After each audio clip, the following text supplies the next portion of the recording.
Silchar news 24 এ আপনাদেরকে স্বাগতম জানাই। আজ হলো 22 মার্চ রবিবার। আজকের কয়েকটি বিশেষ গুরুত্বপূর্ণ খবর নিয়ে আসলাম। এর প্রথম খবরটি হলো আমেরিকা, ইসরায়েল ও ইরানের মধ্যে আজ 22 দিন পর্যন্ত যুদ্ধ অব্যাহত রয়েছে। এই ভয়াবহ যুদ্ধের মধ্যে এখন পর্যন্ত প্রায় 2500-এর অধিক লোকেদের মৃত্যু হয়েছে। এবার বিশ্বের 22টি দেশ ইরানের এই হামলা বন্ধ করতে এবং স্টেট অফ হরমুজ খুলে দেওয়ার আপিল করেছে। এই 22টি দেশের মধ্যে রয়েছে আরব আমিরাত এবং Bahrain, Britain, Germany, France, Japan সহ অস্ট্রেলিয়া, দক্ষিণ কোরিয়া সহ অন্যান্য দেশসমূহ ইরানের এই হামলাকে নিন্দা জানিয়েছে। বিশেষ করে ইরানকে স্টেট অফ হরমুজ খুলে দেওয়ার আপিল করা হয়েছে, যার ফলে বিশ্বজুড়ে তেল এবং গ্যাসের ক্রাইসিস শেষ হতে পারে। কিন্তু এই যুদ্ধ বন্ধ হওয়ার কোনো মোড় দেখা যাচ্ছে না। কারণ হলো ইসরায়েল, আমেরিকা ও ইরানের যুদ্ধের 22 দিনের মধ্যে ইরানের নাতানজ নিউক্লিয়ার প্লান্টেতে আমেরিকা ও ইসরায়েলের তরফ থেকে ভয়ঙ্কর হামলা করা হয়েছে। ইরানের সব থেকে বড় পারমাণবিক ঘাঁটিতে হামলা করার পর রাশিয়ার তরফ থেকে বলা হয়েছে এই হামলা আন্তরাষ্ট্রীয় কানুন উল্লঙ্ঘন করেছে। ইরানের পারমাণবিক কেন্দ্রে হামলার ফলে রাশিয়ার তরফ থেকে বিশেষ করে নিন্দা জানানো হয়েছে। তবে এই ভয়ঙ্কর যুদ্ধের মধ্যে ভারতের জন্য একটি ভালো খবর এসেছে। খবর অনুযায়ী ভারতের এলপিজি ভর্তি একটি জাহাজ ইরানের নেভিরা স্টেট অফ হরমুজ পার করে দিয়েছে। তবে এখনো পর্যন্ত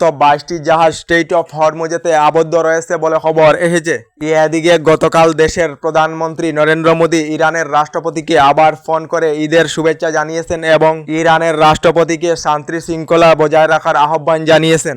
এদিকে পবিত্র ঈদের দিনেতে ইরানের রাষ্ট্রপতি আহ্বান জানিয়েছেন। ইরানের রাষ্ট্রপতি জানিয়েছেন ইরান মুসলিম দেশের সাথে যুদ্ধ করতে চায় না, তবে আইএ অর্থাৎ ইসলামিক অ্যাসেম্বলি তৈরি করে মিডিল ইস্টকে পরিবর্তন করবে ইরান। তার সঙ্গে ইরান এই যুদ্ধ বন্ধ করার জন্য প্রস্তুত রয়েছে, তবে 3টি শর্ত রয়েছে। প্রথম শর্ত হলো এই যুদ্ধের কারণে ইরানের যতটুকু ক্ষতি হয়েছে এই ক্ষতিপূরণ দিতে হবে এবং ইরানের বৈধ অধিকার অন্তরাষ্ট্রীয় স্তরেতে স্বীকার করতে হবে এবং ভবিষ্যতে যে কোনো হামলায় অন্তরাষ্ট্রীয় সুরক্ষা দিতে হবে। এই যুদ্ধ বন্ধ করার জন্য ইরানের তরফ থেকে এই শর্তগুলি দেওয়া হয়েছে বলে খবর এসেছে।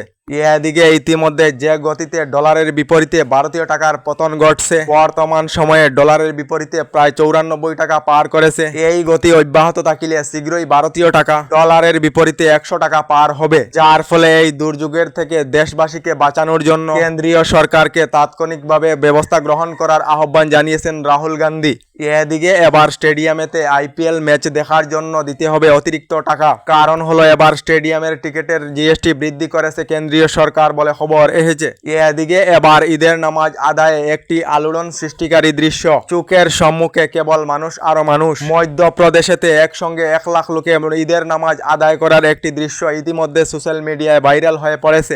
এদিকে গত 20 বছরেতে 1 কোটি টাকা থেকে 35 কোটি টাকা পর্যন্ত বৃদ্ধি। অসমের মুখ্যমন্ত্রী ডক্টর হিমন্ত বিশ্ব শর্মার পরিবারের সম্পত্তি। মুখ্যমন্ত্রী ডক্টর হিমন্ত বিশ্ব শর্মার স্ত্রী রিনিকি বইয়া শর্মার সম্পত্তি 82 লাখ টাকা থেকে 32 কোটি টাকা পর্যন্ত বৃদ্ধি হয়েছে বলে রিপোর্ট প্রকাশ করা হয়েছে।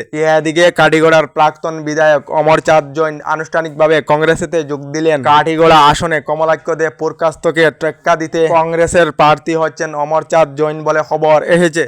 এদিকে 26-এর নির্বাচনী প্রচারের জন্য অসমে আসবেন বিজেপির 40 জন স্টার ক্যাম্পেইনার। এনডিএ অর্থাৎ বিজেপির প্রচারে নামবেন প্রধানমন্ত্রী, গৃহমন্ত্রী সহ দেশের কয়েকটি রাজ্যের মুখ্যমন্ত্রী বলে জানিয়েছেন মুখ্যমন্ত্রী ডক্টর হিমন্ত বিশ্ব শর্মা।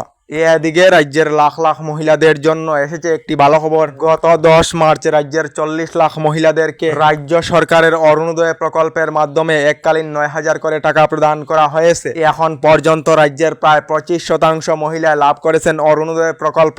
আগামীতে রাজ্যের প্রতিটি পরিবারের মহিলাকে অরুণোদয় প্রকল্পে অন্তর্ভুক্ত করা হবে বলে ঘোষণা মুখ্যমন্ত্রী ডক্টর হিমন্ত বিশ্ব শর্মার।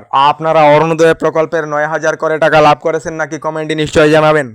এদিকে এখনো পর্যন্ত সরকারি গড় লাভ না করা সকলদের জন্য এসেছে একটি ভালো খবর। ইতিমধ্যে সরকারি গড়ের জন্য জিও ট্যাগিং এর কাজ সম্পূর্ণ হয়েছে। শীঘ্রই রাজ্যের লাখ লাখ লোকেদেরকে সরকারি গড় প্রদান করা হবে বলে রাজ্য সরকার থেকে জানানো হয়েছে। আমাদের ডেইলি খবরগুলি ভালো লাগলে আমাদের ভিডিওতে লাইক দিয়ে চ্যানেলটিকে সাবস্ক্রাইব করে নেবেন।